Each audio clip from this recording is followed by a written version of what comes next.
The wind had blown all day, and it still pushed across the wide land when she walked up to the ranch gate at sundown. The sky was a soft red, then gold, then a quiet blue that made every fence post look long and thin. Her name was Nalin. She was an Apache woman in her mid-30s.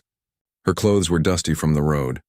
Her hair was tied back with a bit of cloth that had started as a bright color many miles ago, and had now faded to the color of sand. She carried a bedroll and a small cloth bundle. Inside the cloth bundle were 3 silver dollars. She had wrapped them so they would not shine and so they would not clink together when she walked. The ranch yard was a busy place even at this late hour. A windmill stood over the well. Its blades turned slow and steady, and the pump creaked in a way that said it had worked hard all summer. A few horses stood tied near the corral, their tails swishing at flies.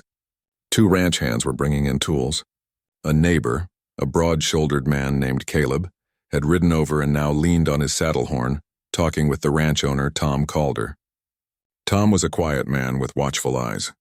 He was not young and he was not old. He wore a plain shirt and had that look people get when they have spent a long time under the sun, and a long time thinking in silence. Nalin stopped at the edge of their space, where the road met the packed earth of the yard. She lifted her chin a little and said in a clear voice that carried, "Good evening." Her voice was calm and gentle at the same time, like a small stream that keeps moving, even when the wind changes. The ranch hands looked over at her. Caleb did too. Tom did not say anything at first. He studied her like a man checks the sky for a sign of weather. She did not step closer until Tom gave a small nod. Then she walked forward, kept a polite distance, and set her cloth bundle in her hands where they could see it. "I have $3, she said. "I would like to wash in your wash house and use a little water from your well."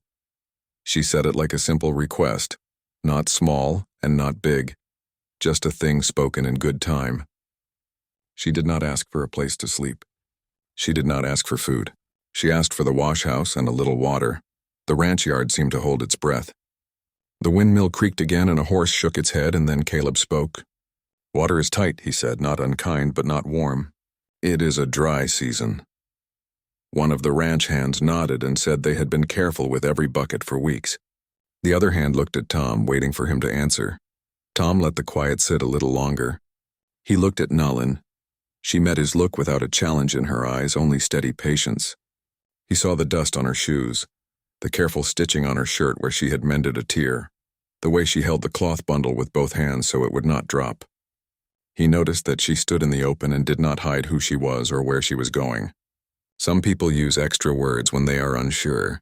She did not. She used only the words needed. "Where are you headed?" Tom asked at last. "East," she said. "To the rail spur. I have family there. Work too, I hope. I will not stay the night. If it is all right, I will wash after your people are done, and leave before first light. I will pay for the water and for the trouble." She lifted the cloth bundle a little. The 3 coins tapped against each other in a soft way. The ranch hands traded a look. Caleb sat straighter in his saddle. "Tom," he said, "you start saying yes to every traveler, and soon you will have a line from here to the county line." His tone was not hard, just firm. He was the kind of man who liked things settled and simple. Nalin did not speak to Caleb. She kept her face turned to Tom, the one whose answer mattered here. "If you like," she said, "I can carry wood to the wash house. I can scrub tack. I can sweep. I will do a fair job for fair use." Tom rubbed his chin. He looked up at the windmill. He thought about drought and about need and about fairness.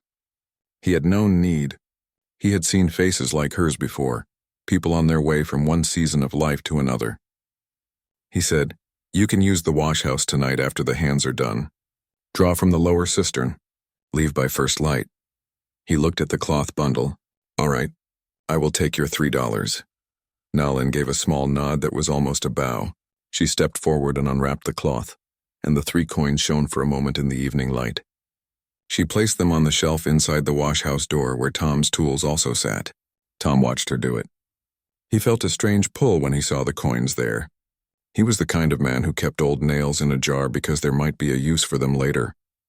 He had a niece, Maggie, who liked to count those nails for fun. The jar was always full and light at the same time. Now he had 3 new bits of weight, and they were not nails. The hands drifted back to their chores. Caleb stayed a few more minutes, said a few more practical things, then tipped his hat and turned his horse. Tom did not say much to him, and Caleb let it be. After the neighbor left, Tom showed Nellen the washhouse and the lower cistern. The washhouse was small but clean. It had a bench, a big tin tub, a bucket, and a shelf with lye soap and a folded towel. The lower cistern was where they drew water for washing, so the drinking water would last longer.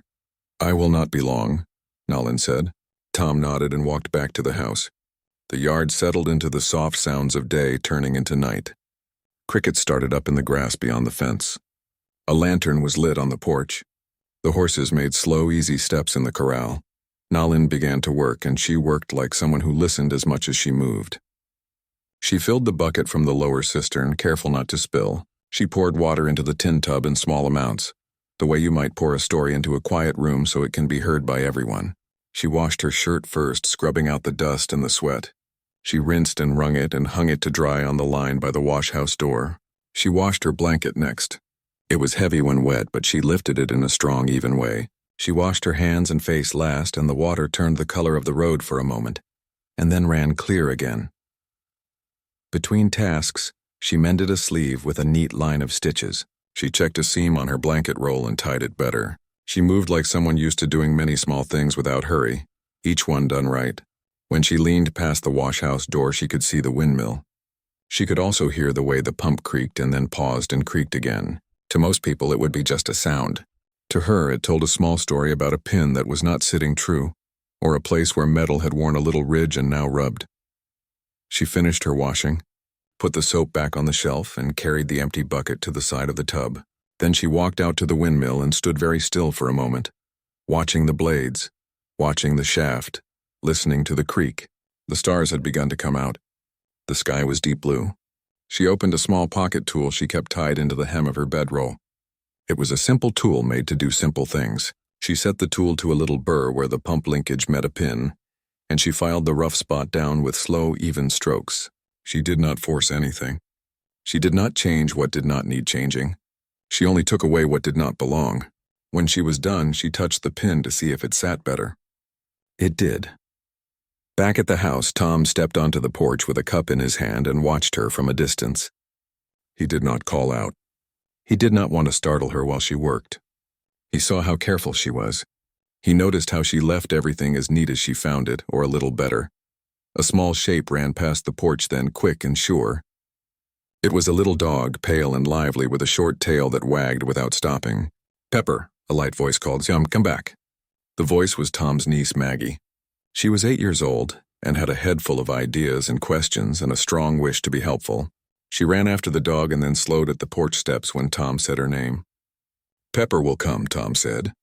"You mind the fence line at dusk?" Maggie nodded but watched the dog with such care that she forgot to watch her feet. Pepper trotted along the yard edge, slipped through a gap, and headed toward the dry arroyo beyond the corral. Maggie took a step toward the gap and then looked back at Tom, who was now talking to the hand bringing an oil can for the lantern.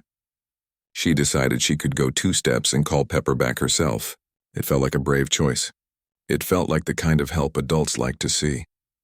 Nellen heard the soft shout, saw the small shape go through the fence, and then watched as the girl followed. She did not rush. She wiped her hands on her clean cloth and moved in the direction of the fence in a calm walk. She saw the dog stop at the top of the arroyo bank and then vanish over the edge. She saw the girl pause, call, and then step onto the bank too. The top soil there was powder dry and easy to slide on. The land carried sound in a strange way at dusk. Voices felt closer and farther at the same time, like light on water. Nellen could hear the dog's happy bark. She could also hear the way it changed when it dropped into the arroyo. She knew that change. It was the sound of surprise at a short ledge. Not a deep fall, not a hurtful place, just a spot that is hard to climb back out of unless you know a good way. Tom kept the lantern high, just as Nellen had said. Its soft circle of light floated over the dry ground and made small shadows jump along the brush. The air smelled like dust and sage. Nellen moved first, looking at the land as if it was a page she could read. She did not hurry, but she did not waste a step. She placed her feet where the soil held firm and she kept her hands free. Tom came after her, careful with his weight, and the ranch hand with the rope followed behind Tom, ready to help if needed. They reached the top of the arroyo and looked down. The slope was not steep, but the top layer of dirt was loose. It would slide if someone stepped the wrong way. Down below, only a short drop from the edge, Maggie sat with her dog next to her. Pepper's tail wagged even now. The dog liked adventures, even small ones. Maggie's cheeks were dusty and her eyes were big, but she was steady. She looked up and called, "Uncle Tom?" Her voice wobbled a tiny bit and then came out stronger. "I'm here," Tom said, and the sound of those two words relaxed the tight space between them all. "Stay where you are, little one." "We're coming." Nolan took a breath and let it out slow. "We will come down on the right," she said. "There is a place where the brush holds the soil." She pointed with two fingers, not too close to the edge. "Step where I step." She placed her foot in a small notch near a tuft of hardy grass and lowered her weight. The soil held. Then she moved her other foot to a root that poked through the dirt like a helpful hand. Tom watched her and then did the same. The lantern, held high, cast a gentle light that showed the safer spots to place a foot. The ranch hand took the rope and tied a loop around a sturdy mesquite trunk at the top. He did not need to lower it yet, but it was good to have. Nolan reached the little shelf where Maggie sat. She crouched and smiled. "You did well to stop here," she said in a calm voice. "You kept yourself safe." "That was very smart." Maggie nodded. She had been brave, but the praise made her breathe easier. Pepper leaned into Nolan's hand when she reached out, and his soft ears flicked as he sniffed the dust on her fingers. Tom came down right after Nolan and knelt beside his niece. "I've got you," he said. He brushed the dirt from her sleeve in a gentle way, the way someone brushes crumbs from a table you love.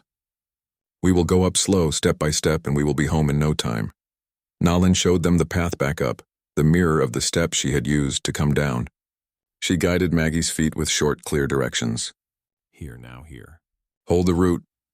Good. One more." Tom came close behind Maggie so that if she slipped, his hand would be there.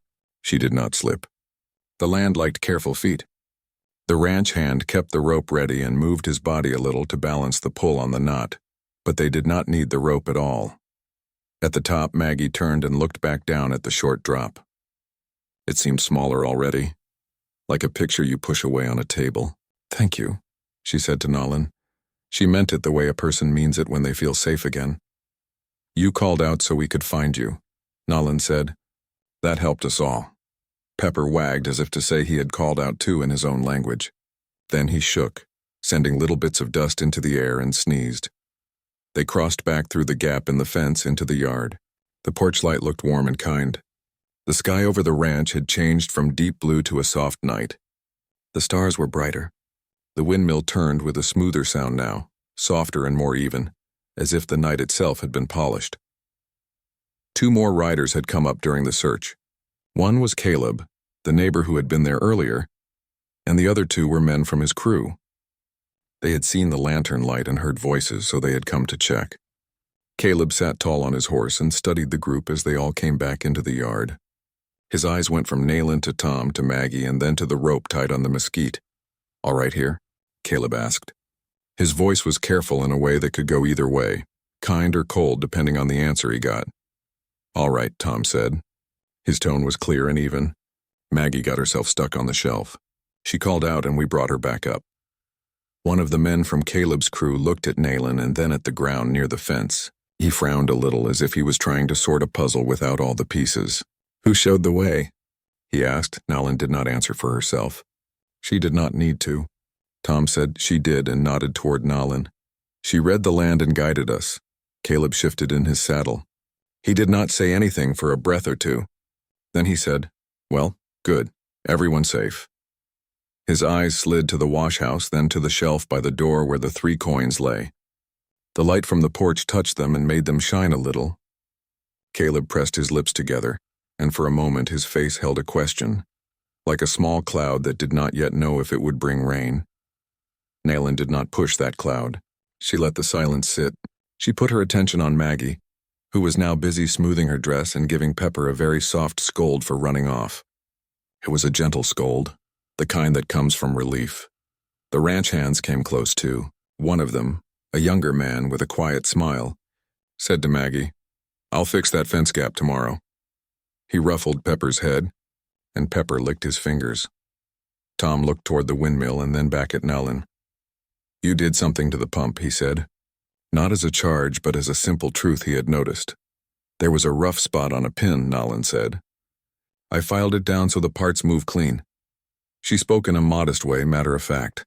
She was not looking for praise, only saying what was done. Tom listened to the windmill again. The sound was different, more steady. He knew what that meant for the cisterns.